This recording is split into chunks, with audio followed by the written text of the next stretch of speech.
All right, on the bench today, as you can see, I've already started working on this. I have excuse me while I fumble with my mic here. I have a Marantz 6120. I haven't worked on a 6120 before, but I've worked on lots of Marantz 6110s or 6100s and 6200s. But I'll show you what this one's doing, and then we'll kind of get into it. So right now it's kind of mid-cycle. Let's get this power cord situated. All right, so tone arm is up and stuck, will not move. I can kind of force it over a little bit and it'll kind of stay in position. If I hit reject, it one time at least did return to the tone arm stand. This belt is just a test belt, that's why it's stopping. There's not enough. This belt's pretty loose. If you look at this, it's pretty loose. And then it does not shut off. So we're going to pop the bottom off. See if we can figure out what's going on.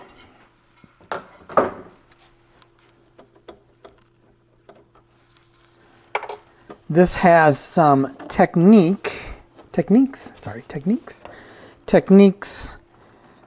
feet, because all of the feet were rotten on this one.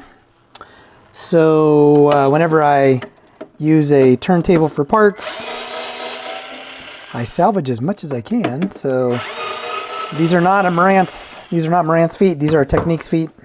So they're a little bit smaller than what you normally find on a Marantz turntable. Sorry, I gotta cord my way. And this was missing.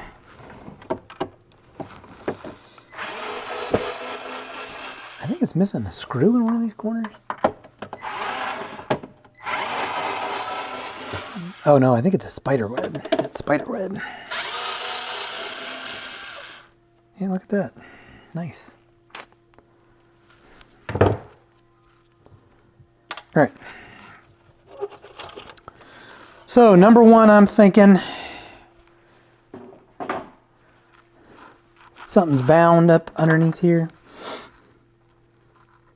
And that is exactly what it is. And I bet it's that pivot right there. So this should move freely. And it's anything but moving freely. So we're going to pop this E-clip off of here.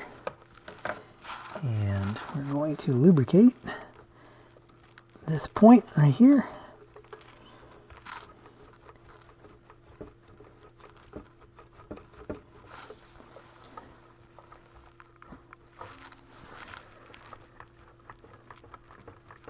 Because that does not want to move at all. And what I may have to do is I may have to apply a little bit of heat to this or use some alcohol. Let's see.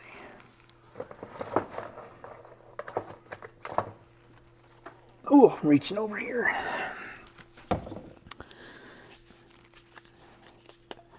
Sorry, I have to put some alcohol in this little container here so I can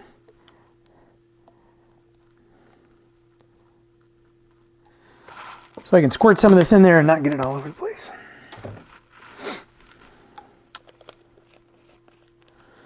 All right.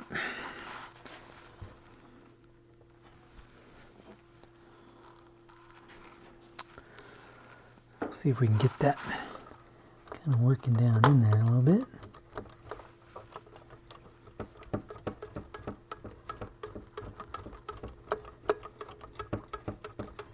All right, so I'm gonna just work this back and forth for a while until it loosens up. It's already starting to get really loose and it's already starting to come up. I guess I didn't. I was gonna break away and then just kind of speed through it, but I don't have to. But I want to be very careful to not break anything. Lots of plastic. So there you have that post. So this is a CEC turntable. I'm pretty sure it's CEC. And these are pretty easy to work on. So yeah, there's just solid grease here.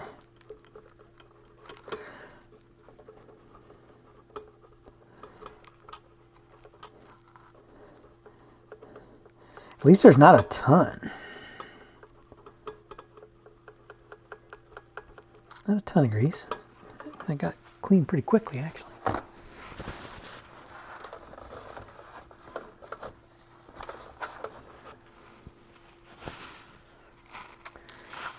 You know, and then for something like this, if they use grease, I like to use grease. So a little bit of lithium grease here. Get on that post. Work this down in there.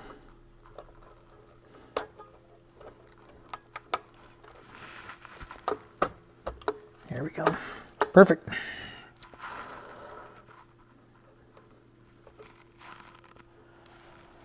Now what I also have to check on this is the platter spindle seemed okay. I'm assuming that's unplugged. Oh, I don't like that. Nope.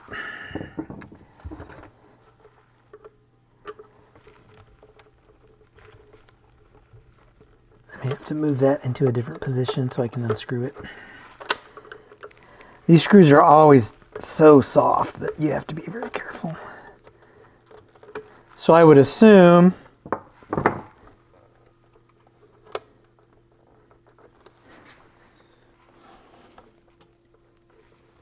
well, maybe not. That may not need to come out.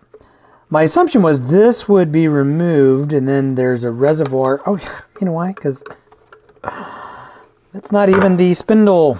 Spindles are here. You know, I got like 4 hours of sleep last night.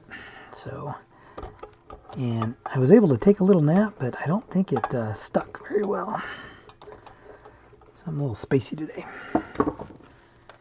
But remove that, and then down here, yeah, so down here we can look at the spindle. And yeah, there's, good thing I pulled that. So it has a lot of dried grease on there. Actually that, yeah, that's kind of hard. So same concept here. Now, I don't really like to use grease on a spindle, but again, if they use grease, I use grease. So we'll put some lithium grease in here once we get it cleaned up, and then we'll test. And it's amazing how much comes out with that first Q-tip. I mean, it got it pretty clean. First one. All right, so put a little bit of, and I'm not sure what the service manual calls for.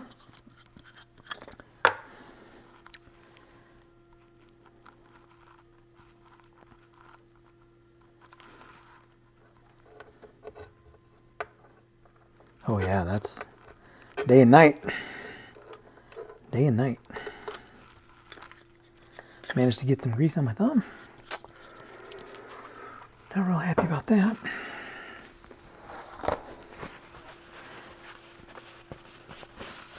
All right, so put that screw back in and get this ready to rock and roll. I'll do a gear review on this turntable as well. It's yeah,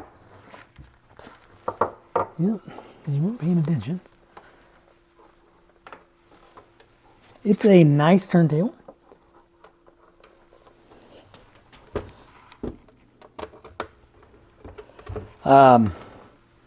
You know, not one of Marantz's finest, I would say. You can kind of look at the construction here. Like I said, I'll do a gear review on it and talk about this as well. But you know, the funny thing is, this could just as easily be a Yamaha or a Realistic or any number of other brands that used CEC, right? And again, I'm assuming, I'm pretty sure this is CEC. So it's just a very, very simple turntable, but you pay the Marantz tax on this. Even though this isn't one of their higher end turntables, it's, you know, I tell people that are looking at turntables at the shop, especially if we have a Yamaha turntable, I'll take them over to one of the Marantzes, I'll take them over to one of the Yamahas, and I'll explain the price difference, and I'll just point to the emblem on the front of the turntable, because that's basically it. I mean, likely made by the same company.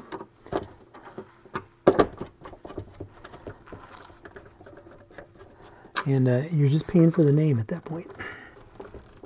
Man, this was a lot easier than I thought it was going to be. Now, this dust cover is in pretty bad shape.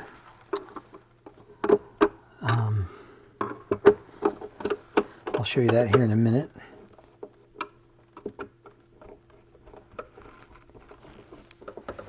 As I get this all together.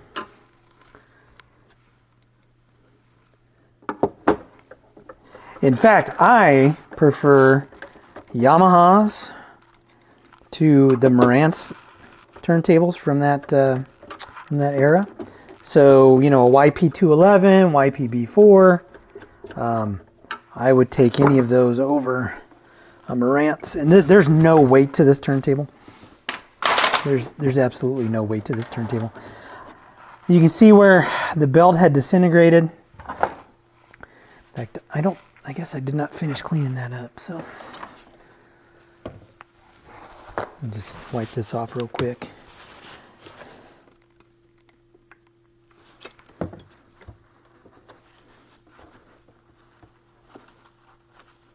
Gosh, just nasty. The goo that these belts become is pretty insane.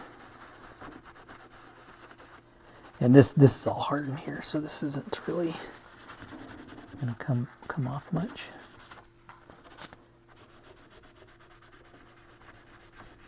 All right, well, I'll finish cleaning this up after I do my test. All right, so let's see. Again, this is a belt I just grabbed to test. Probably have to order a belt for this unless I have something. And again, I'm almost positive this would actually be the same belt that's on like a Yamaha YP211 or YPB4. And I normally have one or two of those in the package. Well, at one point in time, I was coming across them quite frequently.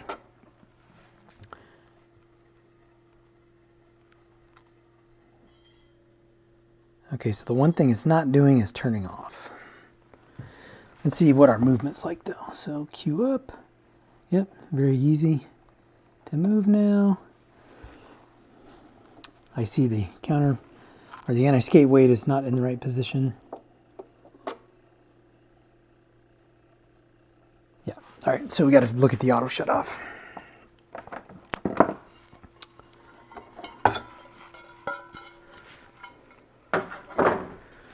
Just when you think you got it licked.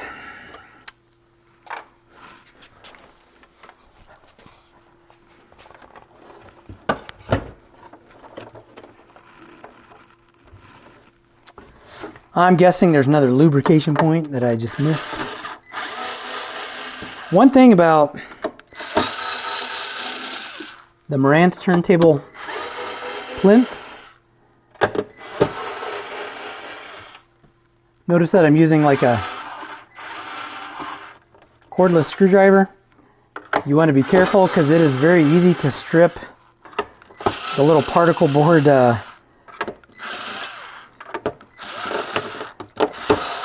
openings for the screws. So you definitely want to make sure you're not over tightening. All right, so tone arm comes over, and I believe, yeah, so what's going on, this piece here has to make contact with the switch and turn it off. Now, it could be a bad switch. I'm going to That was just the motor running. Yeah. All right. So what we have to do is, I believe, adjust how far this comes out. So it's not hitting it enough to turn it off fully. So I'm going to move it out just a little bit.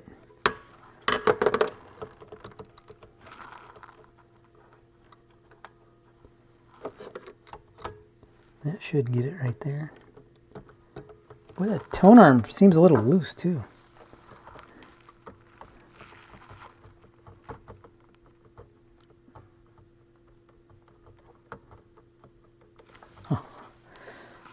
Let's see if I can test I can't really test it without the bottom on. I'm betting I got it though.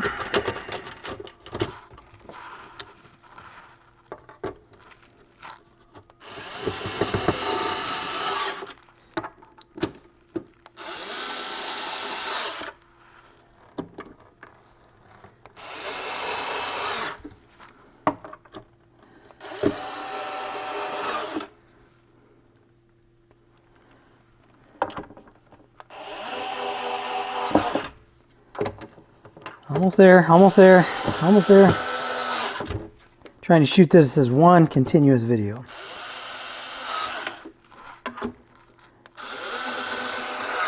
See how long it takes me to take this from not working to working.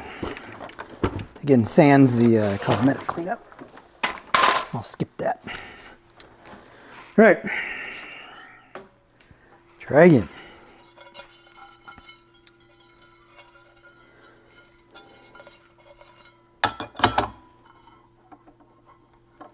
Okay.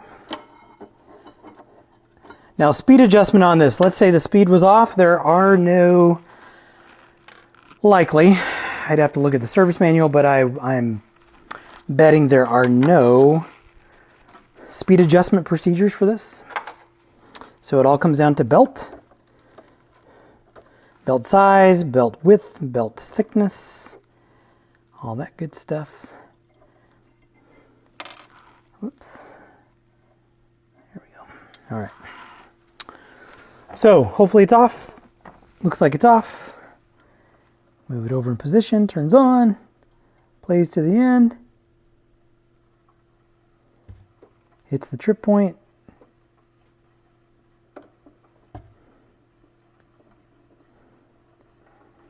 and comes back. To me, that seems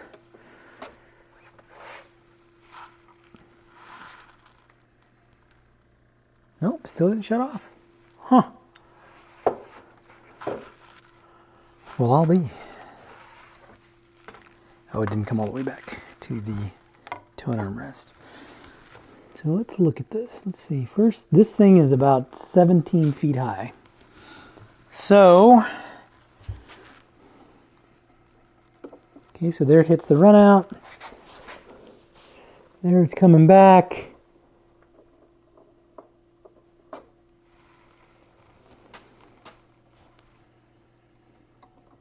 I'm not sure why it's bumping that back out of there though.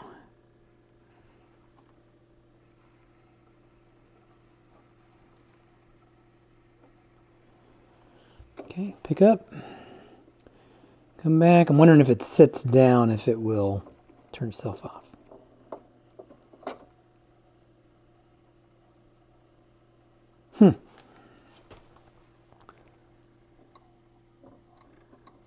So, to my knowledge, this doesn't have any kind of repeat function.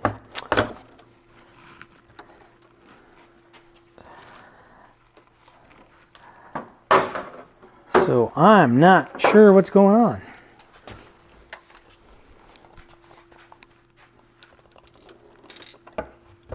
This stylus is broken on this cartridge, so I'm not going to worry about taking the head shell off. I'm sure that's going to trigger someone to get the vapors.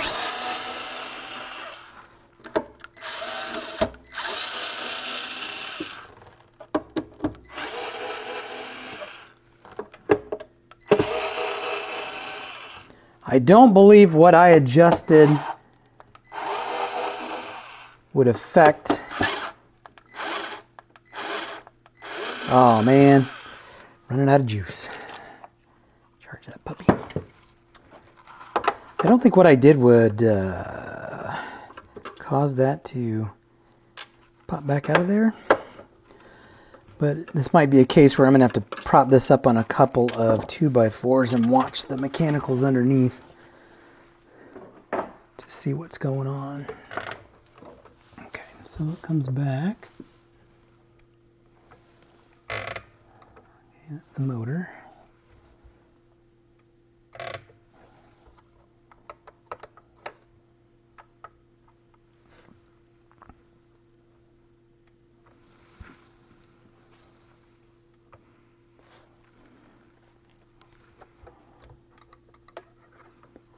I'm pushing this motor up a little bit so it stops doing that.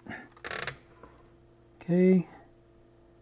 And that would return it.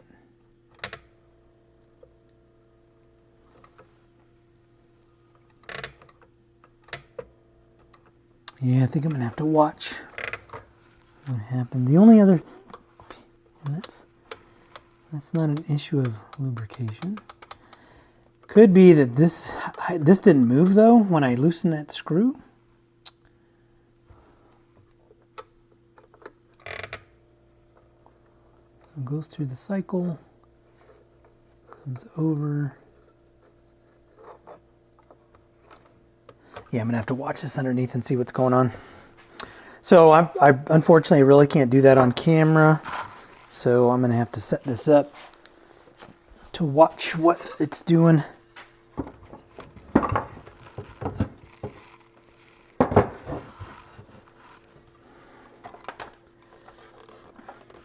I don't think this is going to be a major issue though, but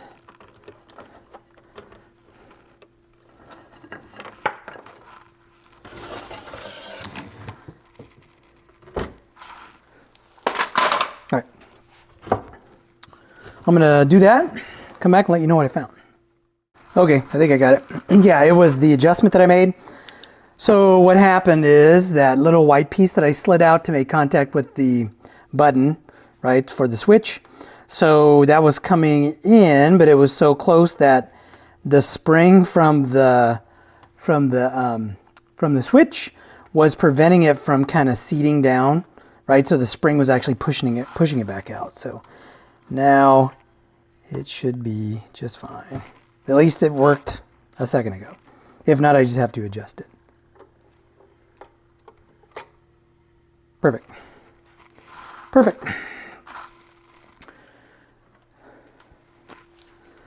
All right. So let's just get a real quick, well, I'm going to look at the speed, figure out what's going on with that. Here's the dust cover. It is horrible. I mean, these are deep scratches. Not much I can do with this. Is missing the Marantz badge here in the middle. At least the hinges are good. I'm not even going to bother. I mean, I'll hit it with a buffer, but it's not going to do anything to these scratches. I might be able to clean it up a little tiny bit.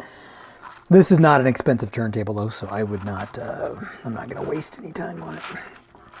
Somebody will get a decent turntable at a decent price if they don't mind looking for a better dust cover. I mean, other than that, it's in pretty good shape, but I've definitely seen better. So I think that'll wrap it up for the Marantz 6120. As always, if you like what you see, hit like, hit subscribe. Catch you in the next one.